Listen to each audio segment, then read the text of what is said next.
I must say, out of all of the indie games that I have talked about and have played, Limbo might be the most quote unquote experience yourself game.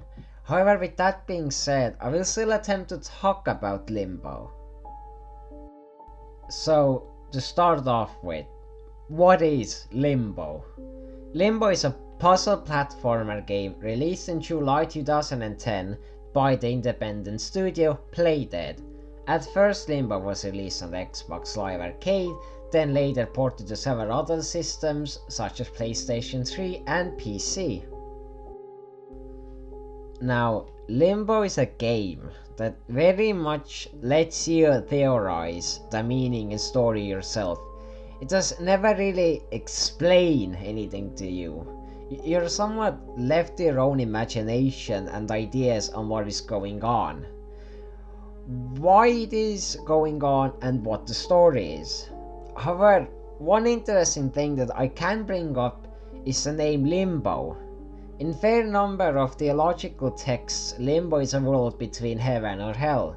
One can easily assume that the player is in Limbo, a world in between heaven and hell, due to all of the weird situations and symbolism that you find in the game. Now, with all of that being said and talked about, I touched upon the theology, but another really good aspect that gives the game a feel of depth is the ambience inside of the game, the atmosphere that oozes out of every single part of the game. Whoever decided to make the game in black and grey colors is a genius, as that one design choice gives the game a very eerie atmospheric feeling, especially since the character never really talks. This game is the true definition of show, don't tell.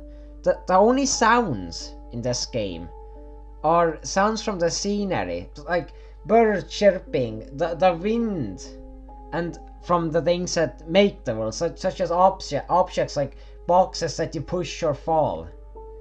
This game is incredibly atmospheric, which makes the game into something that has to be experienced. As I said before, the sounds from this game come from the scenery and inhabitants in this world and the objects in this world. There is no music in this game, but there is very eerie sound effects that simply blend in with the scenery. The entire game has no real music, aside from the start screen, that for some reason has a kind of a eerie tune to it, for some reason. I mean, it's very much welcome. The game has made me feel comfortable, also made me feel uncomfortable, so that's an achievement. Though, it's never really a safe game. Like, when you walk around in this world, you can get killed from any number of areas. For example, you can accidentally step on a bear trap and die, or the spider can come up and kill you. But with that all of being said, there is not much to talk about when it comes to the music in this game, as there is no music in this game, but the sounds are really cool. But the sounds aside, let's talk about the gameplay. The gameplay in this game is smooth. It's very smooth, and that smoothness can be felt with both keyboard and controllers. It doesn't really matter which one you use. The reason for that could easily be that there is not much to the gameplay per se. In this game, it is really your most basic cookie cutter gameplay. You got your pushing objects puzzles and pulling objects puzzles. Then you have your jumping on ropes and swinging from left to right and so on and so forth. But while the gameplay is fairly simple, as such it doesn't have any unique mechanics, the game utilizes that gameplay into making creative puzzles in a really spectacular way. For example, in one part of the game, you have to pull a bear trap under a rope that has a corpse attached to it, and then pull the rope with the corpse attached to it onto the bear trap. So the bear trap removes the corpse, so you can then use the rope to swing across to the other side. Now that is pretty creative, using a simple gameplay concept and making a unique puzzle.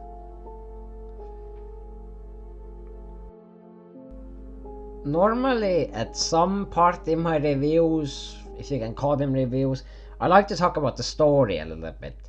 But the story of Limbo is kind of hard, as it doesn't really have a story. There's no prologue, monologues, there's nothing like that. You're simply a boy who wakes up at the middle of a forest on the edge of hell, which the edge part comes from the name Limbo, which is taken from the Latin word limbus, which means edge, and you're waken up in a forest and the name is Limbo, so the edge of hell. Welcome to the edge of hell. A lot of the so-called story in Limbo is more so related to the theology and mythology revolving around the name or subtle references in the scenery. This game very much lets you make the story yourself. It never really explains anything. Oh, I really don't want to talk about this. So, I should probably tell you that I hate spiders. I really do not like spiders. They're creepy. But sadly in this game, your nemesis and monster that comes after you is a giant spider that is after your life. Why a giant spider? But because of that, I am forced to talk about the spider. You don't really get jump scared by this huge creepy creature. He simply pops up at moments you do not expect him to pop up and tries to kill you. But it's never in your face instantly. You just kind of see him crawling from the side or the corner. But at the end, you end up killing the spider, so that's kind of irony, which somehow made me feel slightly bad for the spider, which is weird. But yes, a basic creature that we all have seen once in our lives is coming after you, trying to kill you during the entire game. The only difference is that it's giant and really, really creepy, so good luck with that. The spider is quite tricky and annoying and creepy and eerie and every other negative word I can possibly come up with. So now that I'm done talking about the spider, let's talk about what I had mentioned before. This game is in black and grey colors mostly. Well, I say mostly because it does have white there too, but it's mostly grey and black. And that the scenery and things that live in the world are the main sources for sound in this game. But I have to also give credit to how great this game looks like. In a very creepy, eerie sense, this game looks incredibly beautiful. When you play Limbo, you truly feel like you're in some kind of forest due to the blending of the variety of grey and black colors on the foreground and background. One of the game's strengths is that a lot of the puzzles revolve around what is in the scenery, such as the trees, lakes, branches, so on and so forth. The creative decision for the puzzles revolving around the scenery makes it so much easier to get immersed in this world with all of its ambience, atmosphere, interactive feeling scenery and eerie feel, making you feel like you are a part of this world. Although I wouldn't really want to be a part of this world because it has a giant spider and everything pretty much kills you, but still it looks beautiful and it feels great, kind of in an eerie way. Oh, and did I forget to mention the death scenes? Yeah, I think I did. This game has some of the most gruesome death scenes. Most of them you don't even expect, which just adds on to the gruesomeness. It just kind of happens, you just kind of die. Here, You'll see what I mean. Take a look.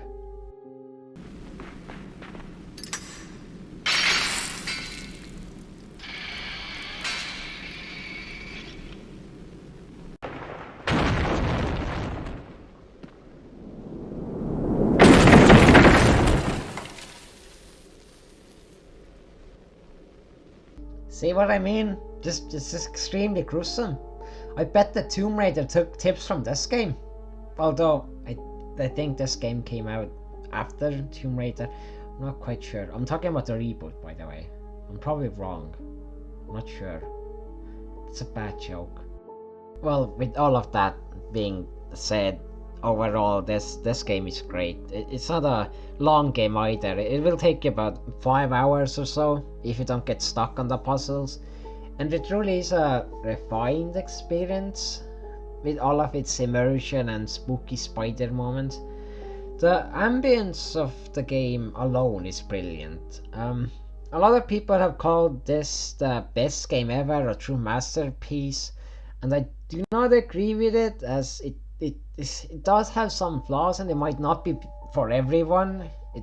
It does feel kind of lackluster in some areas, but the game is good. It is worth checking out. It is a great game. Well, that about wraps it. Thank you for watching my video. Let me know in the comments what you thought. If you disliked the video, let me know why so I can improve. If you enjoyed it and want to see more videos discussing a variety of topics, leave a like, subscribe, and smash that bell button, because I'm forced to say all of these things because that's how YouTube works. That's what I have to do, you know. Desperate times, desperate measures. I really don't know how to end a video, to be honest. Yeah.